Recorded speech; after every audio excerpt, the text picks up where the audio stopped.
बारिश में 3 बहुओं की रसोई।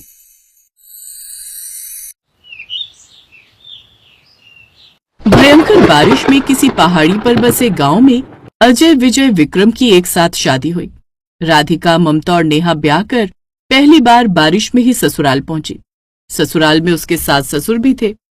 बहू, तुम तीनों जल्दी से कपड़े बदल लो क्योंकि बारिश की वजह से तुम तीनों भीग चुकी हो। उसके बाद पहली रसोई की रस्म करेंगे। ठीक है सासू माँ। तीनों अपने अपने कमरे में चली गई, लेकिन जब तीनों कपड़े बदलकर वापस आईं, तब सारे लोग दंग रह गए क्योंकि अभी तक तो तीनों ने शादी का जोड़ा पहन रखा था, लेकिन अब राधिका ने स्लीवलेस ब्लाउज और हल्की सी साड़ी पहन रखी थी।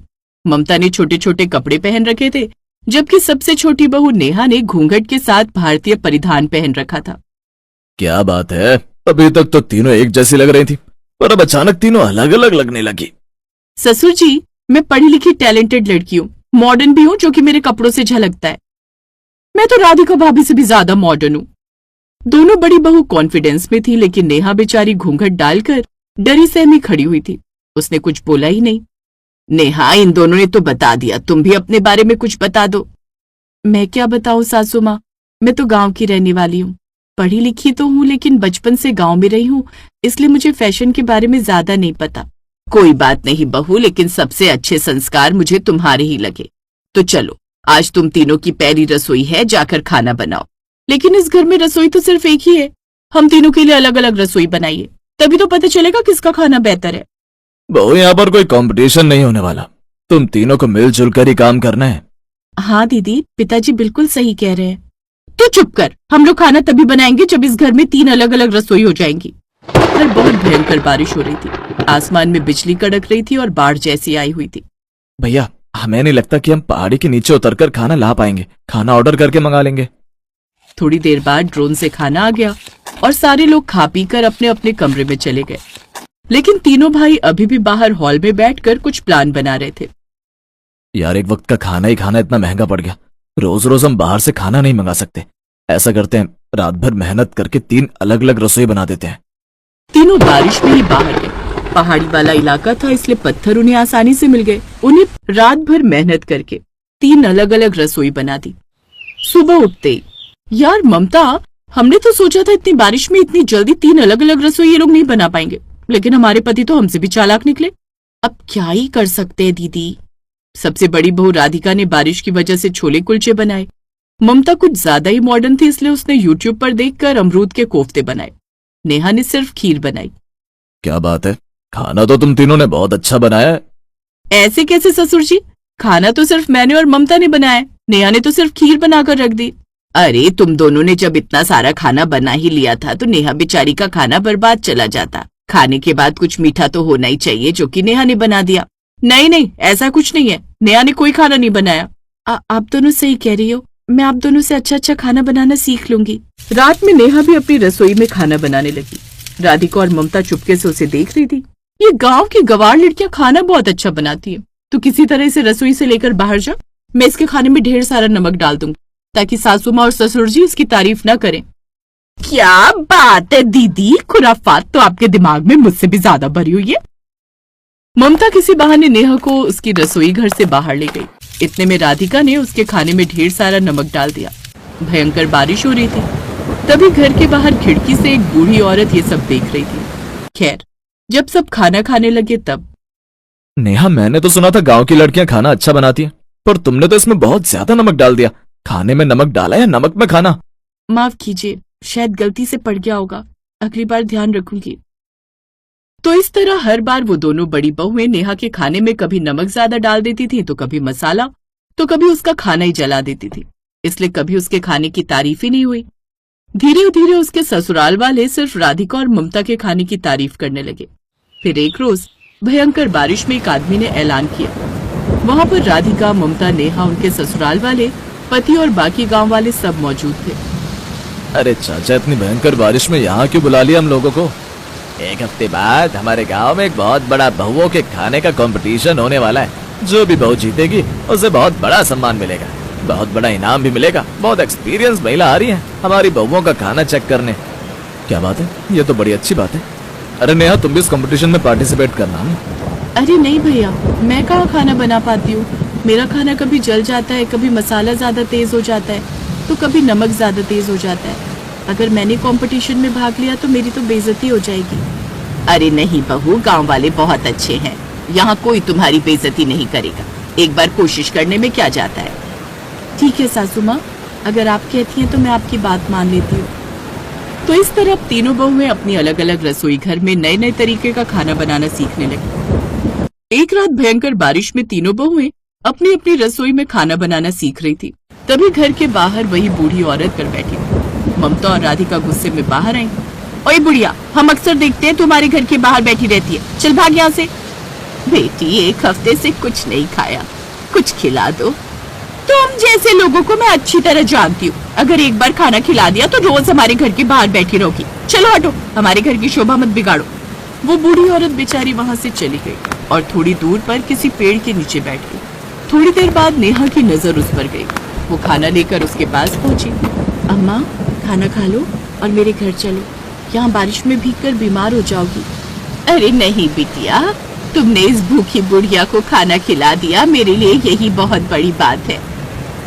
फिर अगले दिन कंपटीशन वाला दिन था। गांव की सभी बहुएं अपनी अपनी रसोई में खाना बना रही थी। इधर राधिका, ममता और नेहा भी खाना बना रही थी। एक बार फिर से ममता नेहा को लेकर कहीं बाहर गई और राधिका ने उसमें ढेर सारी काली मिर्च, ढेर सारा मसाला और ढेर सारा नमक डाल दिया। उसके बाद कि ममता भी तो YouTube देखकर बहुत अच्छा खाना बनाना सीख गई होगी, इसके खाने में भी नमक डाल देती हूँ। राधिका ने ममता के खाने में भी ढेर सारा नमक डाल दिया।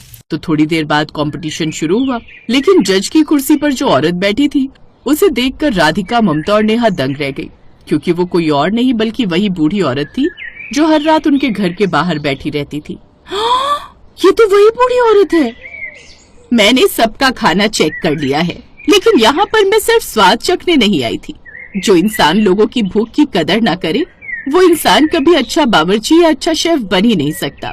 इस शो की विनर है नेहा। राधिका, ममता, तुम दोनों हर वक्त उसके खाने में कभी नमक डाल देती थी, कभी उसका खाना जला देती थी, इसीलिए उसका खाना आज तक सही नहीं बन पाया। जबकि सबसे स्वादिष्ट खाना वही बनाती है, वो लोगों की भूख को भी समझती है। तुम दोनों ने मुझे उस रात धक्के मारकर भगा दिया था ना।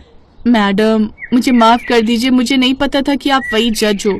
अच्छा, अगर तुम दोनों को पता चल जाता कि मैं ही जज हूँ तो तुम लोग मुझे नहीं भगाती। इसका मतलब तुम दोनों एक नंबर की लालची भी हो। नेहा के लिए जोरदार तालियां। अब समझ में आया कि नेहा का खाना हर बार बेकार क्यों होता था। तो नेहा वो कंपटीशन जीत गई। अब पूरा गांव, उसके ससुराल वाले उसकी खूब इज्जत करने लगे। राधिका और ममता ने भी नेहा से माफी मांग ली और अब उन्होंने अपनी 3 अलग अलग रसोई एक रसोई में तब्दील कर दी। फिर तीनों बहुएं एक साथ मिलकर खाना बनाने लगी।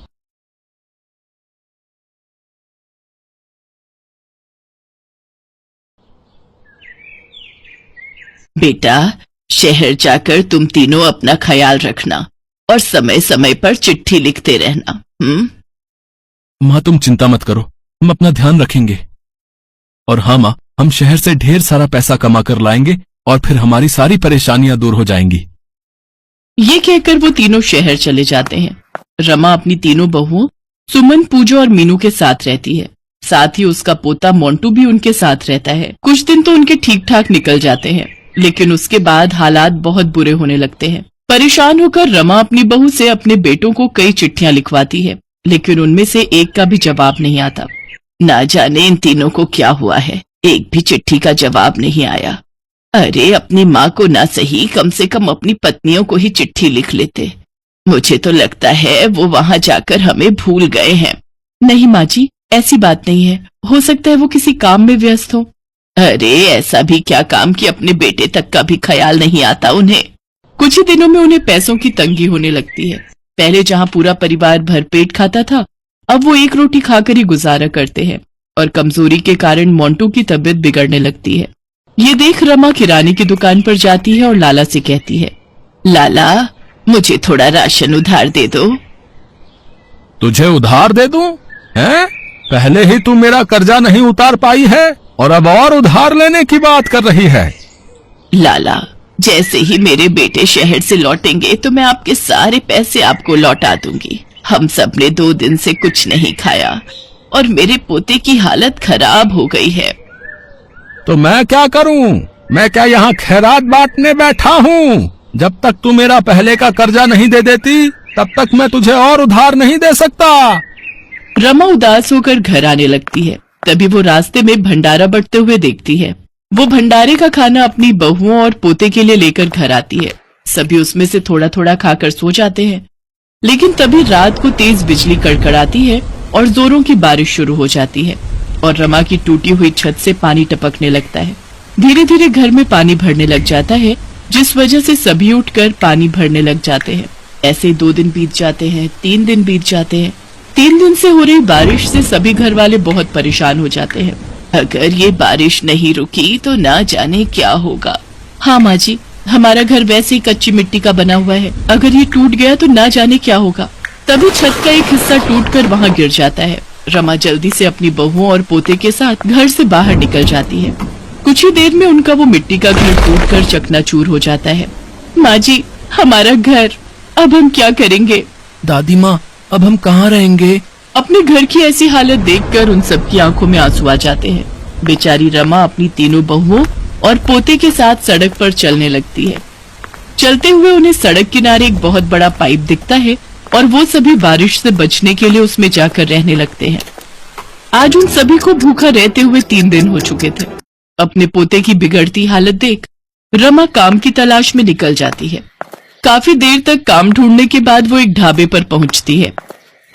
सेठ जी, मेरी 3 बहुएं और पोता 3 दिन से भूखे हैं। इस बारिश में हमारा मिट्टी का घर भी ढह गया है, इसीलिए मैं काम की तलाश में निकली हूँ। कृपा करके आप मुझे कुछ काम दे दीजिए, मैं कुछ भी काम कर लूंगी।